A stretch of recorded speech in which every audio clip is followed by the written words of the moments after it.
ఏంటయ్యా ఇది?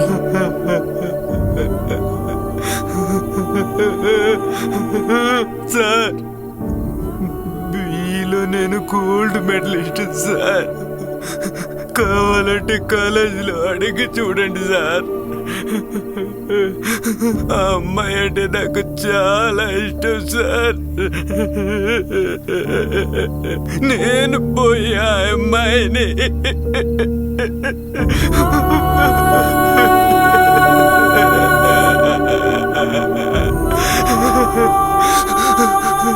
నేను చూస్తుండగానే. హలో అగ్ని, ఎక్కడున్నావు? అరుణ ఎంక్వైరీ కేసులోనే ఉన్నాను సార్. తన ఫ్రెండ్ సూర్యాన్ని చంపాలనుకున్నారు సార్. అందుకే తనని ఉదయ్తో హాస్పిటల్కి పంపించాను సార్. ఇక అవన్నీ అవసరం లేదు అగ్ని. అరుణ కేసులో అక్యూజ్ని అరెస్ట్ చేశాం. ఎవిడెన్స్ స్ట్రాంగ్గా ఉంది. అతనే అన్నీ చేశాడని కన్ఫర్మ్ కూడా అయింది. ఇక నువ్వు ఇన్వాల్వ్ కావాల్సిన అవసరం లేదు. ఖచ్చితంగా మీరు చెప్పినట్టు జరిగి ఉండదు సార్. నా ఊహ ప్రకారం ఈ కేసు వెనక ఎవరో ఉన్నారు. వాళ్ళని ఖచ్చితంగా కనిపెడతాను sir. Please give me some time. అన్ని కేసుల్లాగా దీన్ని తీసుకోలేం. This case is very sensitive. Suppose వాడిని ఎవరైనా బయటికి తీసుకొస్తే పోలీసులే లంచం తీసుకుని వాడిని బయటకు వదిలేశారంటారు. అందుకని ఒక అమాయకుని అక్యూజ్డ్ గా మార్చి కేసు క్లోజ్ చేస్తారు సార్. అగ్ని, మైండ్ యువర్ వర్డ్స్. వాడు నీకు మంచి వాళ్ళగా అనిపించవచ్చు, కానీ అకార్డింగ్ టు దిస్ కేస్ వాడొక కల్ప్రిట్. వల్ల గుద్ది చెప్తున్నాను సార్. అతను ఒక ఇన్నోసెంట్. అప్పటికి అతను ఏదైనా చేయాలనుకుంటే నన్ను దాటే చేయాల్సి ఉంటుంది. ఏంటి సవాల్ అగ్ని? డిపార్ట్మెంట్ అనేది మహాసముద్రం. అందులో నువ్వు ఒక నీటి చుక్క మాత్రమే. అర్థం చేసుకో.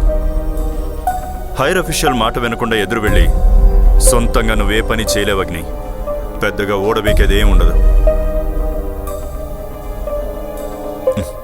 అగ్ని, నువ్వేం మాట్లాడాలనుకున్నా నేరుగా వచ్చి మాట్లాడు.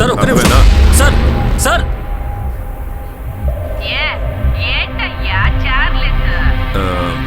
ఇప్పటి వరకు ఏ ఇబ్బంది లేదక్క. అగ్నిదేవ్ పూర్తిగా నా కంట్రోల్లోనే ఉన్నాడు. ఏంటి? లేదక్క, అతను పూర్తిగా మన కంట్రోల్లోనే ఉన్నాడు. అతను ఈ కేసులో ఇన్వాల్వ్ అవ్వకుండా ఉంటే ఈ కేసు ఎప్పుడో ముగిసిపోయేది. మన దురదృష్టం అడ్డొచ్చి అంత పాడు చేశాడక్క. కానీ వాడి సంగతి నేను చూసుకుంటాను. ఇలా చూడు చార్లెస్, నా విషయంలో జరిగేవన్నీ నేను చూసుకుంటూనే వస్తున్నాను. తెలుసక్క.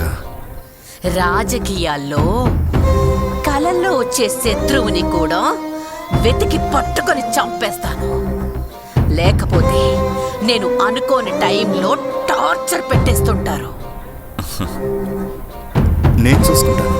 నువ్వు బానే చెప్తున్నావు. రేపు వాడు నన్నేదైనా టార్చర్ పెట్టాడనుకో, నువ్వు కూడా వాడితో కలిసి శిక్ష అనుభవించాల్సి. ఏంటక్క పెద్ద పెద్ద మాటలు మాట్లాడుతున్నావు? మీ వెనుకున్న నెట్వర్క్ని కనిపెట్టకుండా మీ వరకు ఎవరు రాలేరు కదక్క. ఇదంతా జరిగే పనేనా?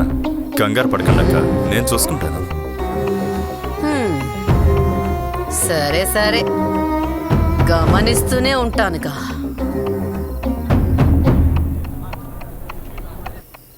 హే, నిన్న రాజా గురించిన మీమ్స్ అని వేమన్నానే, ఏం చేసావు? The memes have been uploaded in all social media and online platforms. ఏంటది? డబ్బాలు గులకరాలేసి ఆడించినట్టు డబ్బా ఏదేదో మాట్లాడుతున్నావు. తెలుగులో మాట్లాడడం రాదా? తెలుగులోనే మాట్లాడు. మీమ్స్ అన్ని ఇప్పుడు అప్లోడ్ చేస్తున్నాను. ఆల్రెడీ 40,000 అకౌంట్స్కి షేర్ చేశాను. రేపు పొద్దున కల్లా 1 lakh రీచ్ అయిపోతుంది.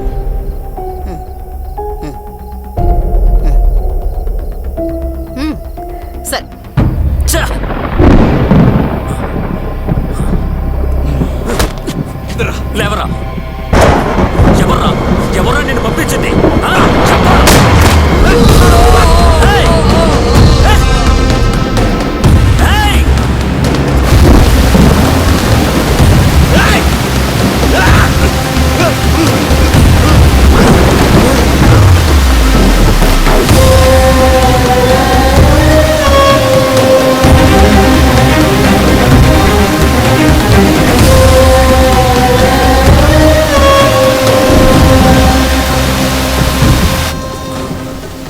కమిషనర్ సార్, అగ్నిదేవ్ దగ్గర ఎటువంటి ఎవిడెన్స్ లేదు. అంతా క్లియర్ చేశాను. Okay okay.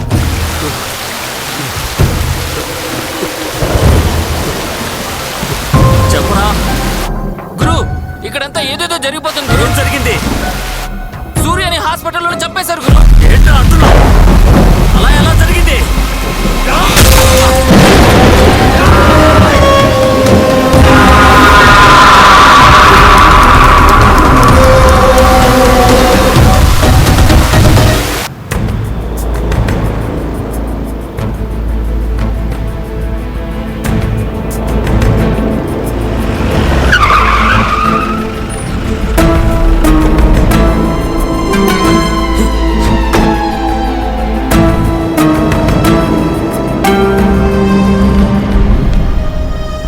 కూడా ఎంత కేర్లెస్గా ఉన్నావేంట్రా? సూర్య ఈ కేసుకి ఎంత ముఖ్యమో తెలుసు కదా. నేను అలర్ట్గానే ఉన్నాను. పోరాని ఫోరం పోకు.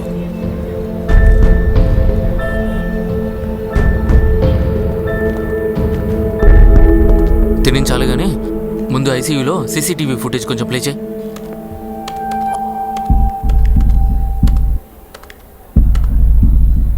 ఇదిగో చూడండి సార్.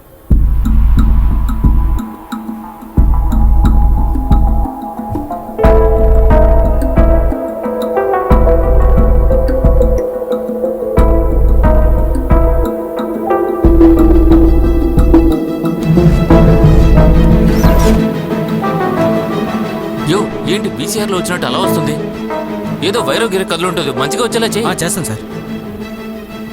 ఇదేంటో ఆటోమేటిక్గా బ్లర్ అవుతుంది sir. Sir something is fish. UV30 UHF and VHF jammers latest technology use చేశారు.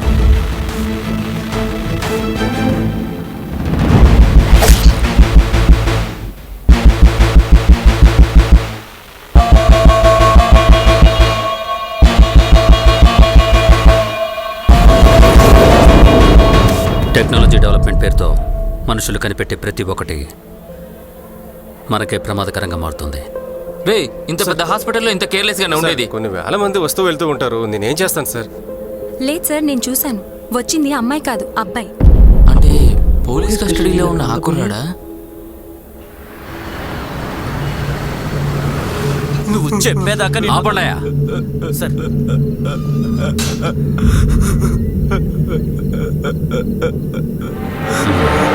సార్ ఎంత కొట్టినా కానీ నిజం చెప్పట్లేదు సార్. ఎన్నేళ్ళకు సర్వీస్లో ఉన్నారు? మీకు ఇన్నోసెంట్ ఎవరో అక్యూజ్డ్ ఎవరో కూడా తెలీదా? సార్ మన దగ్గర ఎవిడెన్స్. మీ ఎవిడెన్స్ తీసి మర్చిపెట్టుకోండి.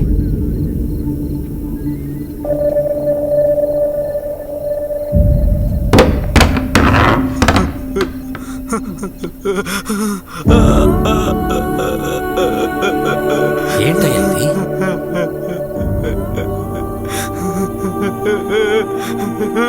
సార్ బీలో నేను గోల్డ్ మెడలిస్ట్ సార్. కావాలంటే కాలేజీలో అడిగి చూడండి సార్. ఆ అమ్మాయి అంటే నాకు చాలా ఇష్టం సార్. నేను పోయి ఆ అమ్మాయిని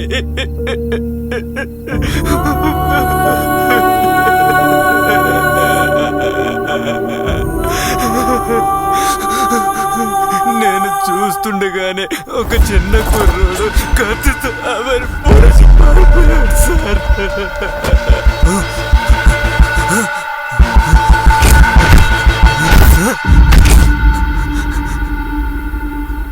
అది కూడా నేను ఆపలేకపోయా సార్. నేను పోయి ఆ అమ్మాయిని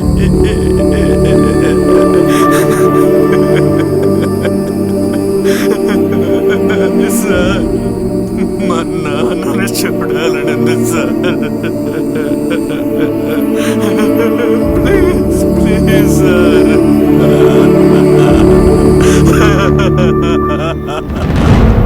సార్ పొట్టు పెట్టుకోలేదా? సార్ అది పెట్టుకున్నాను సార్.